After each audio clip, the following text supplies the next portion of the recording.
அஸ்ஸலாமு அலைக்கும் வரஹ்மத்துல்லாஹி வபரகாத்துஹு. அன்பார்ந்த பெரியோர்களே, இளைஞர்களே, சகோதரர்களே, தாய்மார்களே, புனிதமிக்க பராத் இரவு ஷாபான் மாதத்தின் 15ஆம் நாள் இரவாகும். அந்த இரவுக்கு பராத்துடைய இரவுன்னு பேர் வர காரணம், அன்றைய இரவிலே நிறைய பேர்களுக்கு இறைவன் நரகத்திலிருந்து விடுதலை வழங்குகிறான். அரபு மொழியில பராத்துன்னு சொன்னா விடுதலைன்னு அர்த்தம். பராத்துடைய இரவுன்னு சொன்னா விடுதலை வழங்கும் இரவு.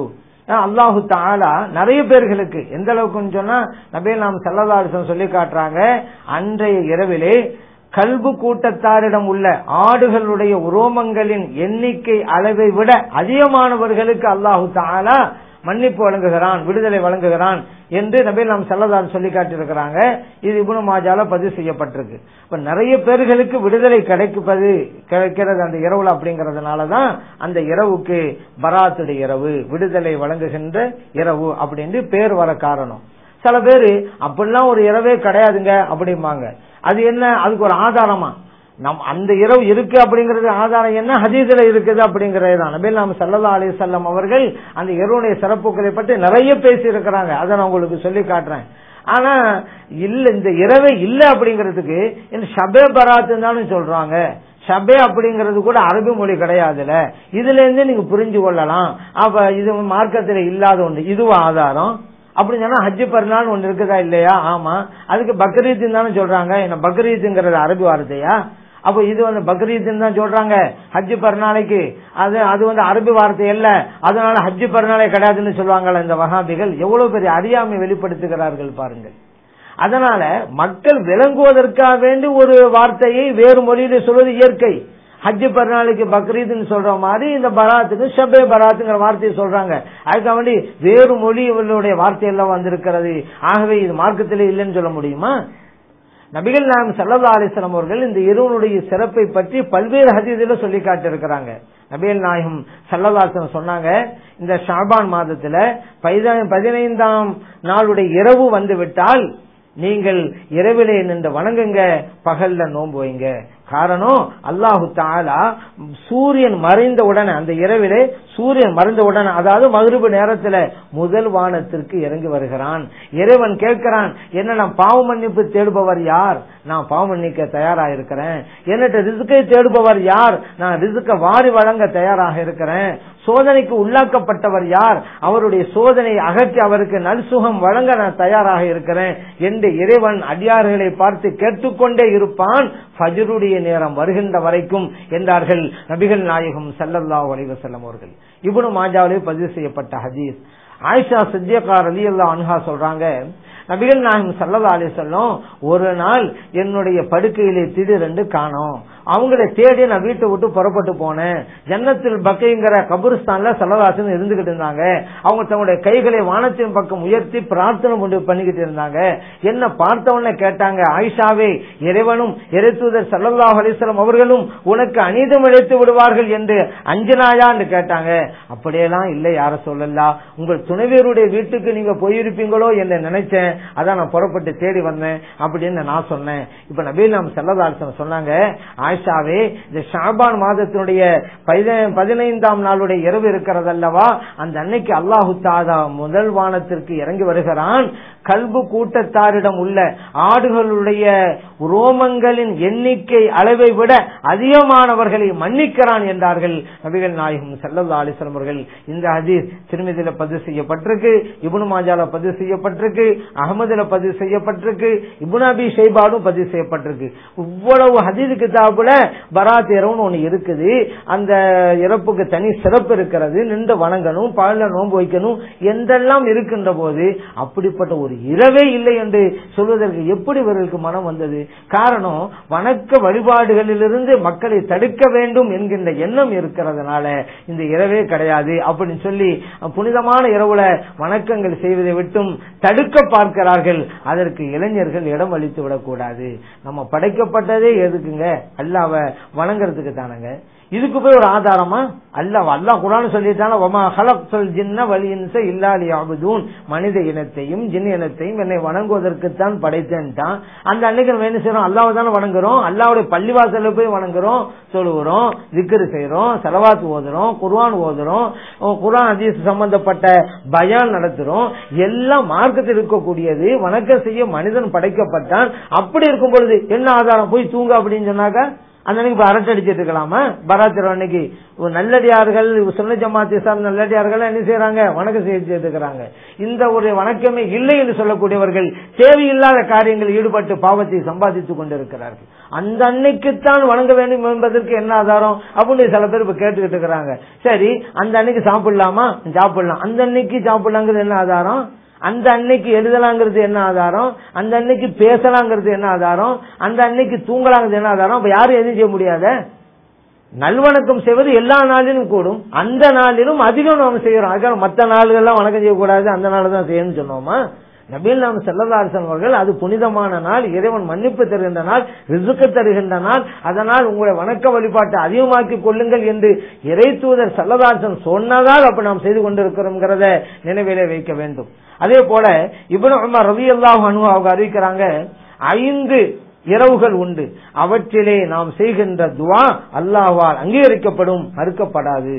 அதுல 1வது வெள்ளிக்கிழமையினுடைய இரவு, 2வது ரஜபு மாதத்தினுடைய 1வது இரவு, 3வது இந்த ஷாபான் மாதத்துல 15ஆம் நாளுடைய இரவு, அதுக்கு அடுத்து 4வது 5வது 2 பெருநாட்களுடைய இரவுகள். மொத்தம் இந்த 5 இரவுகள் முஸன்னஃப் அப்துர் ரஸாக் அப்படிங்கிற ஹதீஸ் கிதாபில் பதிவு செய்யப்பட்டிருக்கு. இப்னு உமர் ரலியல்லாஹு அன்ஹு அறிவிக்கிறாங்க, இப்படி ஒரு இரவு ஒண்ணு இருக்கிறது, பராத் இரவுன்னு ஒண்ணு இருக்குது ஷாபான் மாதத்துல 15வது இரவு. அதுல நம்ம துவா செஞ்சா அது கபூலாகும் என்றும் சொல்லி தருகிறார்கள். நபிகள் நாயகம் ஸல்லல்லாஹு அலைஹி வஸல்லம் சொல்லிக் கொடுக்க போய் தானே இதை நமக்கு அறிவித்து காட்டுறாங்க. அப்படிங்கறது கூட நம்ம யோசிக்க வேண்டாமா? சரி, அந்த இரவுல நாம் செய்கின்ற வணக்கங்களில் பிரதானமானது ஒரு சில வணக்கங்கள் உண்டு. ஜியாரத்து செய்வோம் அந்த அன்னைக்கு. அதாவது ஒரு கபிரஸ்தானுக்கு போய் ஜியாரத்து செய்வது அது ஒரு சுன்னத்து. ஏன் நபிகள் நாயகம் ஸல்லல்லாஹு அலைஹி வஸல்லம் அவர்கள் அன்றைய இரவிலே பக்கைக்கு சென்று ஜியாரத் செஞ்சாங்களா இல்லையா? ஆயிஷா சித்திகா ரலியல்லாஹு அன்ஹா சொல்றாங்கல்ல, ஸல்லல்லாஹு அலைஹி வஸல்லம் அவர்களை நான் படுக்கையில திடீரென்று காணல, அவங்களை தேடி நான் புறப்பட்டு போனேன், ஜன்னத்துல் பக்கையில துஆ செஞ்சுக்கிட்டு இருந்தாங்க. ஜன்னத்துல் பக்கைங்கிறது கபிரிஸ்தான், மதீனாவுடைய கபிரிஸ்தான். இந்த ஹதீஸ் திர்மிதி இப்னு மாஜால பதிவு செய்யப்பட்டிருக்கிறது அல்லவா? அந்த நபிகள் நாயகம் ஸல்லல்லாஹு அலைஹி வஸல்லம் அவருடைய அந்த சுன்னத்தை ஹயாத்துவதற்கு தான் நாம் அன்றைய இரவிலே ஜியாரத் செய்ய போறோம். ஏன் அன்றைய இரவில் ஸல்லல்லாஹு அலைஹி வஸல்லம் அவர்கள் ஜியாரத் செய்தார்கள் கபிரிஸ்தான் போய். நாமும் அந்த சுன்னத்துக்கு உயிர் கொடுக்க வேண்டும்ங்கறதுனாலதான் அந்த ஜியாரத்தை செய்கிறோம். அப்ப ஜியாரத் செய்வோங்கிறதுக்கு ஆதாரம் இருக்குது. அந்த இரவெல்லாம் நின்று வணங்குகிறோம். காரணம் என்ன? நபிகள் நாயகம் ஸல்லல்லாஹு அலைஹி வஸல்லம் சொல்லிட்டாங்க, கூமு லைலஹா, அந்த இரவுல நின்று வணங்குங்கன்றாங்க. இப்னு மாஜால பதிவு செய்யப்பட்டிருக்கு. அந்த பகல்ல நோன்பு வைக்கிறோம். காரணம் என்ன? நபிகள் நாயகம் ஸல்லல்லாஹு அலைஹி வஸல்லம் சொல்லிட்டாங்க, சூமு நஹாரஹா, அந்த பராத் நாளுடைய பகல்ல நோன்பு வைங்க. இப்னு மாஜால பதிவு செய்யப்பட்டிருக்கு.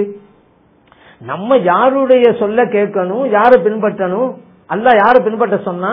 நபிகள் நாயகம் ஸல்லல்லாஹு அலைஹி வஸல்லம் அவங்களை தான் பின்பற்ற சொன்னா. அவங்க சொல் பிரகாரம் கேட்டு நடங்க, வெற்றி பெறுவீங்க அப்படின்னு தானே இறைவன் குர்ஆன்ல சொன்னா. நபிகள் நாயகம் ஸல்லல்லாஹு அலைஹி வஸல்லம் சொல்றாங்க பராத் இரவு நின்று வணங்குங்க. அதான் நம்ம வணங்குறோம். ஏன் நம்ம யாரை பின்பற்ற வேண்டும்? நபிகள் நாயகம் ஸல்லல்லாஹு அலைஹி வஸல்லம் அவங்களை தான் பின்பற்றணும். நபிகள் நாயகம் ஸல்லல்லாஹு அலைஹி வஸல்லம் நோன்பு வைங்க பகல்ல பராத் அன்னைக்கு, நம்ம பாட்டு நோன்பு வைக்கிறோம். அவங்களை பின்பற்றினாதான் நம்ம மறுமையிலே வெற்றி கிடைக்கும், சொர்க்கத்துக்கு போவோம். இதுக்கு மாற்றமாக நபிகள் நாயகம் ஸல்லல்லாஹு அலைஹி வஸல்லம் அவர்களுடைய சொல்லுக்கு மாற்றமாக எந்த கருத்தை யார் சொன்னாலும் தூக்கி போட்டுறாங்கட்டு. ஏன் அவங்களை பின்பற்ற அல்லாஹ் சொல்லல, அவங்களை பின்பற்றினா வெற்றி கிடைக்கும் என்று இறைவன் குர்ஆன்ல சொல்லி தரல. இப்படி சொல்பவருடைய நிலையே நாளை மறுமையில என்னங்கிறது அவங்களுக்கே தெரியாது. அப்படிப்பட்டவங்க சொல்ற நம்ம கேட்கலாமா? கேட்க கூடாது. நமக்கு உயிர் நபிகள் நாயகம் ஸல்லல்லாஹு அலைஹி வஸல்லம் அவர்கள் தான். நம்ம மார்க்கத்தை அறிவித்து தரக்கூடியவர்கள் அவர்கள் தான். அவர்கள் என்ன சொல்லுகிறார் அதை பாருங்க. ஸல்லல்லாஹு அலைஹி வஸல்லம் தெளிவா சொல்றாங்க, அந்த பராத்துல இரவில் இந்த வணங்குங்க, பகல்ல நோன்பு வைங்க. இப்னு மாஜாவுல இருக்குது. அதனாலதான் நாம் அந்த காரியத்தை செய்கிறோம் அப்படிங்கறத நினைவில வைக்க வேண்டும். அடுத்து இன்னொரு வணக்கத்தையும் நாம் அன்றைக்கு செய்வோம். என்ன? யாசீன் சூரா ஓதுவோம். அது 3 தடவைகள் யாசீனை ஓதி இறைவன்ட்ட துஆ கேட்போம். இந்த யாசீனை கூட பெரும்பாலான பள்ளி வாசல்கள்ல மக்ரிப் தொழுதவுடன் தான் நம்ம ஓதுறோம். காரணம் என்னன்னு கேட்டா, அல்லாஹ் தஆலா சொல்லிட்டான்ல, இன்றைய தினம் பாவ மன்னிப்பு தேடுபவர் யார்? அவரை நான் மன்னிக்க தயாராக இருக்கிறேன். அவருடைய தேவைகளை கேட்பவர் யார்? நான் கொடுக்க தயாரா இருக்கிறேன் என்று இறைவன் சொல்லிக்கிட்டே இருக்கிறான்ல. மக்ரிப் நேரத்தில இருந்துதான் சொல்ல ஆரம்பிக்கிறான். அதனாலதான் மக்ரிப் தொழுத உடனே கேட்கறதுக்காக நம்ம உட்கார்ந்துடும். பாத்தீங்களா? ஸல்லல்லாஹு அலைஹி வஸல்லம் அவர்களுடைய அந்த ஹதீஸை அமுல்படுத்துவதிலே நாம் முன்னணியிலே இருக்கிறோம். அல்லாஹ் அந்த நசீபை நமக்கு தந்திருக்கிறான். மறுப்பவர்களுக்கு அந்த நசீபு இல்லை. இதுதான் உண்மை. இப்ப நபிகள் நாயகம் ஸல்லல்லாஹு அலைஹி சொல்றாங்க, மக்ரிப் நேரம் வந்துட்டாலும் அல்லாஹ் கேட்க ஆரம்பிச்சிடறான். மக்ரிப் தொழுத உடனே நாம் உட்கார்ந்து அல்லாஹ்ட்ட முறையிட ஆரம்பிச்சிடறோம். இறைவன் அங்க கேட்டுக்கிட்டு இருக்கிறான், என்ன நான் பாவ மன்னிப்பு தேடுபவர் யாருன்னு. அந்த நேரத்துல இறைவன் என்னை மன்னிப்பாயாக என்று நம்ம கேட்கிறோம். சும்மா கேட்காம யாசின் சூராவை ஓதிட்டு கேட்கிறோம். அல்லாஹ் தஆலா கேட்கிறான், என்னிடம் ரிஸ்க் தேடக்கூடியவர் யார் அப்படின்னு கேட்டுக்கிட்டு இருக்கிறான். அதே நேரத்துல பள்ளிவாசல் நாம எல்லாம் கூட்டமா அமர்ந்து, அதே போல தாய்மார்கள் வீடுகள்ல அமர்ந்து இறைவனை எனக்கு ரிஸ்கை தா என்று கேட்கிறோம். சும்மா கேட்காம சூரத்து யாசீனை ஓதிட்டு கேட்கிறோம். அதே போல பாருங்க, நபிகள் நாயகம் ஸல்லல்லாஹு அலைஹி வஸல்லம் சொன்னாங்கல்ல, அன்றைய இரவுல அந்த கல்பு கூட்டத்தாரிடம் உள்ள ஆடுகளுடைய ரோமங்களின் எண்ணிக்கை அளவை விட அதிகமானவர்களுக்கு இறைவன் மன்னிப்பு வழங்குகிறான். அப்படிங்கறதுனாலதான் நம்முடைய இறந்து போனவர்கள்லாம் எத்தனை பேர் இருப்பாங்க, நம்முடைய முன்னோர்கள் மூதாதையர்கள்லாம், அவர்களுக்காக மன்னிப்பு கேட்பதற்கு அந்த இடத்திலே நாம் கூடி அல்லாஹ்ட்ட முறையிடுறோம். சும்மா கேட்காம யாசீனை ஓதுறோம். ஏன் அப்படின்னு நாம் ஸல்லல்லாஹு அலைஹி வஸல்லம் சொன்னாங்க, இக்ரவு யாசீன் அலா மௌதாக்கும், உங்களின் முன் சென்றவர்களுக்கு யாசீன் சூராவை ஓதுங்கள். அபூதாவுதுல பதிவு செய்யப்பட்டிருக்கு, இப்னு மாஜால பதிவு செய்யப்பட்டிருக்கு, அஹ்மதிலும் பதிவு செய்யப்பட்டிருக்கிறது. நபி நாம் ஸல்லல்லாஹு அலைஹி சொன்னாங்கல்ல, உங்களின் மரணித்தவர்களுக்கு யாசீன் சூரா ஓதுங்க. அதனால நம்முடைய முன்னோர்கள்ல எவ்வளவு பேர் மௌத்தா போயிருக்கிறாங்க, அவர்களுக்காக யாசீன் சூராவை ஓதிட்டு அல்லாஹ்ட்ட முறையிறோம். ஏன் அன்றைய இரவிலே இறைவன் விடுதலை வழங்குகிறான். ஆயிரம் பேர்களுக்கு, லட்சக்கணக்கான பேர்களுக்கு நம்முடைய முன்னோர்களும் அந்த விடுதலை ஆகின்ற கூட்டத்தில் இருக்க வேண்டும் என்பதற்காகத்தான் யாசின் சூராவை ஓதி அவர்களுக்காக நம்ம துஆ செய்யறோம். அடுத்து நமக்காக வேண்டியும் அந்த யாசீனை ஓதுறோம். ஏன்னு கேட்டா நபிகள் நாயகம் ஸல்லல்லாஹு அலைஹி வஸல்லம் சொன்னாங்க, ஒருவர் இறைவனுடைய திருப்பொருத்தத்தை நாடி யாசின் சூராவை ஓதினால் அவர் மன்னிக்கப்பட்டவர் ஆவார். இப்னு ஹிப்பான்ல பதிவு செய்யப்பட்டிருக்கு, தாரமியிலும் இந்த ஹதீஸ் பதிவு செய்யப்பட்டிருக்கு. அப்ப நம்ம அல்லாஹ்ட்ட பாவ மன்னிப்பு தேடுறோம். ஏன் அல்லாஹ் அந்த அண்ணே கேட்கறான்ல, என்னிடம் பாவ மன்னிப்பு தேடுபவர் யார், மன்னிக்க தயாரா இருக்கிறேன். நம்ம எல்லாம் உட்கார்ந்து வீடுகளிலும் பள்ளிவாசலும் உட்கார்ந்து அல்லாஹ்ட்ட பாவ மன்னிப்பு தேடுறோம். அந்த நேரத்துல யாசின் சூரா ஓதிட்டு கேட்கிறோம். ஏன் ஸல்லல்லாஹு அலைஹி வஸல்லம் சொன்னாங்க, இறைவனுடைய பொருத்தத்தை நாடி யாசின் சூராவை ஓதினால் நீங்கள் மன்னிக்கப்பட்டவராக மாறுவீர்கள் அப்படின்னு சொன்னதுனால மன்னிப்பு கேட்கிற அந்த நேரத்துல யாசின் சூரா ஓதுறோம். ஆதாரம் இல்லாமல் நாம் எதையும் செய்வதில்லை அப்படிங்கறத நினைவிலே வைங்க. ஏன் ஸல்லல்லாஹு அலைஹி வஸல்லம் அவர்கள் அந்த இரவிலே ஓத வேண்டும் என்று சொன்னார்களா அப்படின்னு கேட்டு நல்ல வணக்கத்தை எல்லாம் அழிக்க பார்க்கிறார்கள். அதுக்கு நாம் இடம் கொடுத்து விடக்கூடாது. சலான்னு சொல்லிட்டாங்கல்ல, உங்க பாவம் மன்னிக்கப்படணுமா, யாசின் ஓதுங்கட்டாங்கல்ல. இப்ப எந்த நாளிலும் யாசின் ஓது அல்ல பாவம் தேடலாம்ல, கேட்டு அப்படிதான் எந்த நாளிலும் துவா செஞ்சுட்டு இருக்கோம். மற்ற நாடுகள்ல எல்லாம் அல்லாட்ட யார்ட்டும் பாவம் தேடக்கூடாதுன்னு யாருன்னு சொன்னாங்களா? ஒவ்வொரு தொழுகையிலும் இறைவனும் பாவம் தேடிட்டு இருக்கிறோமாங்க. நம்ம கூட்டு துவாவுல ஒவ்வொரு நாளும் 5 நேரம் தொழுகிறோம். தொழுது முடிஞ்சோன்னா அல்லாட்ட துவா செய்யறோம், பாவ மன்னிப்பு தேடிக்கிட்டு இருக்கிறோமே. அதனால அன்றைய தினத்தில் மட்டும்தான் பாவ மன்னிப்பு தேடணும்னு யாரும் சொல்லல. இன்னும் சொல்ல போனா ஒவ்வொரு நாளும் செஞ்சுட்டு இருக்கோம். அந்த அன்னைக்கு பிரத்யேகமாக சொல்வதற்கு காரணம், இறைவன் தன்னுடைய அடியார்களிடம் கேட்டுக்கொண்டே இருக்கிறான். மன்னிப்பு கேட்பவர்கள் யாராவது இருக்கிறார்களா, நான் மன்னிக்க தயார் என்று இறைவன் சொல்றான். அந்த நேரத்துல நம்ம மன்னிப்பு கேட்காம இருந்தா நம்மளை விட நஷ்டவாளிகள் யார் இருக்க முடியும்? அதனால அந்த நேரத்துல இன்னும் 3 என்ன ஓதுறதுக்கு என்ன ஆதாரம்? 3 என்ன 5 ஓதுங்கள, 3 தான் ஓதுன்னு யாரு சொன்னது? 5 யாசின்னு ஓதலாம். என்னங்க 3 ஓதுறதுக்கு எங்க ஆதாரம் கேட்கறோம், நீங்க அதை விட அதிகமா 5 ஓதுங்க. 1 ஓதுங்கள. யாசின்ங்கிறது குர்ஆனிலே ஒரு அத்தியாயம்.